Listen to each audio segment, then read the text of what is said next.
নমস্কাৰ। আজিৰ মোৰ ভিডিঅ'টো হৈছে এই যে আপোনালোকে দেখা পাই আছে বা শুনি আছে বাংলাদেশী নেতা শিলাদিত্য নাথ। চ' ই এটা তো পাগলেই, এইটো এটা পাগলেই। চ' এই পাগলটোৰ বিষয়ে আজি কথা পাতিম। মানে এইকেইদিন ধৰি যিটোহে মানে ফেচবুকত উত্ৰাৱল কৰি আছে, আচলতে এনেকুৱা পাগলক শিক্ষামান দিব লাগে। গতিকে অসমীয়া সমাজ অসমবাসীসকলে আচলতে বুজি পোৱা নাই, হয়তো ভুল বুজি আছে। এই পাগলটোক যিসকলে ছাপোৰ্ট কৰি আছে ইহঁতে বা কি ভাবিছে নাজানো। তেওঁ ইমানেই পাগল, ই এটা বাংলাদেশী, তাৰ জন্মটো হৈছে বাংলাদেশত।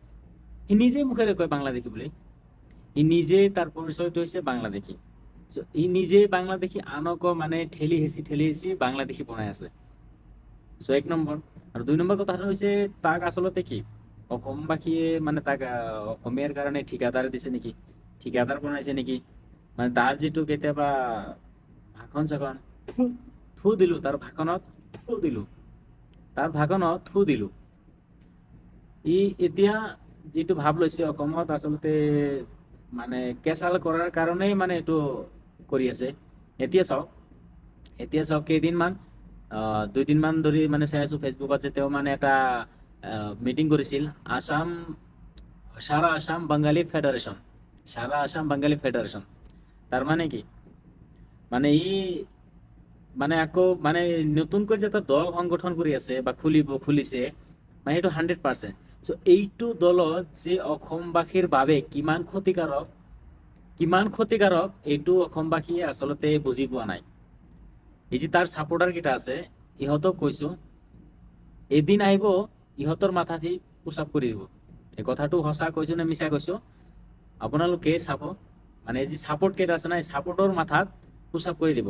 সময় আহিছে তেতিয়াহে গম পাব। আৰু ই বাংলাদেশী বাঙালী ই যে নিজকে অসমীয়াগিৰি কৰে, ই মূৰ্খ ডাঙৰীয়াই সিদিনা নিজেই কৈছে যে বাংলা মোৰ মাতৃভাষা, অসমীয়া মোৰ ভাতৃভাষা। তেওঁক তেনেহলে কেনেকুৱা অসমীয়াই ছাপোৰ্ট কৰে, সেইজন কোন অসমীয়া? তেওঁক যে ছাপোৰ্ট কৰে মানে সেইজন কোন অসমীয়া হয়? তেওঁতো বহুত দিন আগতে তো মানে বেয়াকে কৈছিলে, কিন্তু অসমীয়া সমাজে তথাপিও মানি লৈছে। যেনেকে কৈছিল যে ৰঙালী বিহুটো মানে ৰৰ পেটটো কাটি দিলেই বঙালী বিহু হয়।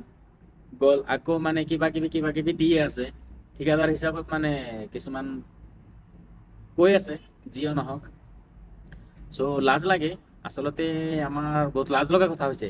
মানে এই মূৰ্খ নেতাজনক বিজেপিয়ে লাত মাৰি দিছে। এতিয়া বিজেপিৰ পাঞ্চ মাৰাৰ কাৰণে, কিক মাৰাৰ কাৰণে এতিয়া আকৌ নিজে মানে এটা নতুনকৈ দল খুলি আছে। গতিকে এই দলটোৱে কিমান যে ক্ষতিকাৰক হ'ব এইটো অসমবাসী পিছতহে গম পাব। এতিয়া যদিও পোৱা নাই বা যদিও নাভাবে, পিছত কিন্তু এইটো গম পাব। এতিয়া কিন্তু গম নাপায়, কাৰণ এতিয়াই মানে অসমীয়াৰ হৈ মাত মাতি আছে। অসমীয়াই ভাবি আছে, অসমীয়াৰ মানে ভাবি আছে যে নহয়, শিলাদিত্য দেৱ ডাঙৰীয়া মানে অসমীয়াৰ হৈ মাত মাতি আছে। কিন্তু কিয় মাত মাতিছে আৰু কি কৰি আছে, এইটো আচলতে অসমীয়া মানুহে এইটো বুজি পোৱা নাই, এইটো ভুলহে বুজি আছে। কেইদিনমান আগত চাওক, গামোচা লগাই দিছে, হয় না নহয়?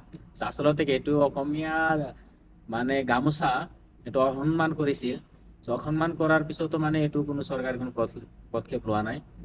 চ' লাজ লাগিল। আৰু কেইটামান লখিমপুৰৰ মানে সৰু এই শিখৰ খোৱা নেতা আছে। এই শিখৰ খোৱা নেতা কেইটা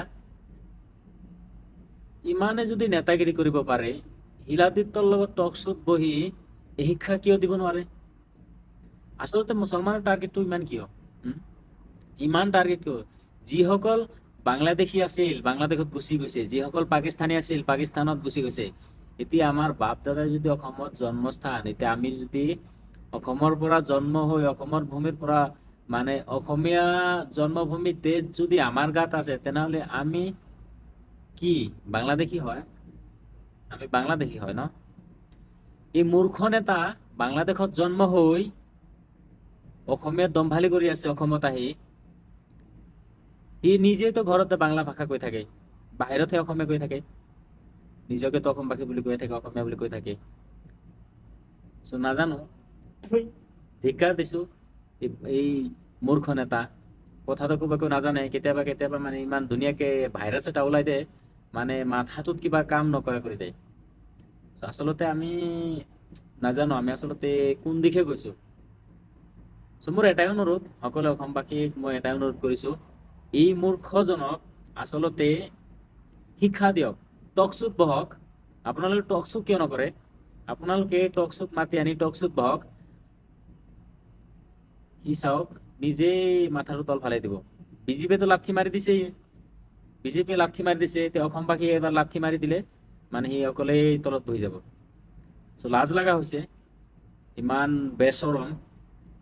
এতিয়াতো টাকলু কৰি লৈছে, মানে মাথাত চুলি কেইটা নাই, মানে টোপনি নাহে। আৰু কেতিয়াবা এই বদৰুদ্দিন আজমলৰ ওপৰত যি টি কথা কৈ থাকে বা যিটো ভাষা কৈ থাকে, আৰে ভাই, তোমাৰ নিচিনা 14 গোষ্ঠী আহিলেও এই বদৰুদ্দিন অসমত যিখিনি কৰিছে সেইখিনি কৰিব নোৱাৰে। অসমৰ মাননীয় মুখ্যমন্ত্ৰীয়ে কংগ্ৰেছ কালতো মানে মুখ্যমন্ত্ৰী আছিল, আৰু এতিয়া বিজেপি কালতো মুখ্যমন্ত্ৰী আছে, যিয়ে নহওক, কংগ্ৰেছ কালত যিয়ে নহওক, গতিকে যিখিনি বদৰুদ্দিনে কৰিছে এইখিনি আমাৰ ডক্টৰ হিমন্ত বিশ্ব শৰ্মা এইখিনি কৰিব পৰা নাই। যাৰ বাবে মানে মানুহে কৈছে, কোনোবাই যদি ভাল খাই আছে, ভাল পিন্ধি আছে, মানে আনে চাব নোৱাৰে।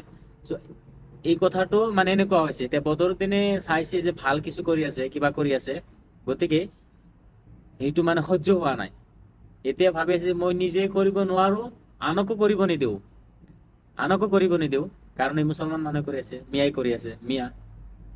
এতিয়া মুখ্যমন্ত্ৰী মহোদয় ডাঙৰীৰ মুখতো মিয়াটোতো আছেই, গতিকে আমাৰ মিয়াও অলপ নীলাজ আছে, আমাৰ মিয়াও নীলাজ আছে অলপ। আমাৰ মিয়া আচলতে নীলাজে আছে, বহুত নীলাজ আছে, যাৰ কাৰণে কৈছে। তথাপিওতো মানে এই ভৰি চেলেকি থাকে, যাৰ বাবে এনেকুৱা হৈছে। চ' ধন্যবাদ দিছো, যিসকলে মোৰ ভিডিঅ' চাই আছে সকলোৱে শ্বেয়াৰ কৰক, যাতে মোৰ কথাটো আৰু মোৰ এই ভিডিঅ'টো সকলোৱে দেখা পায়, শুনা পায়। আচলতে ভাল কিবাই ক'লো নে বেয়া কিবাই ক'লো, গতিকে জয় আই অসম, সকলোকে ধন্যবাদ।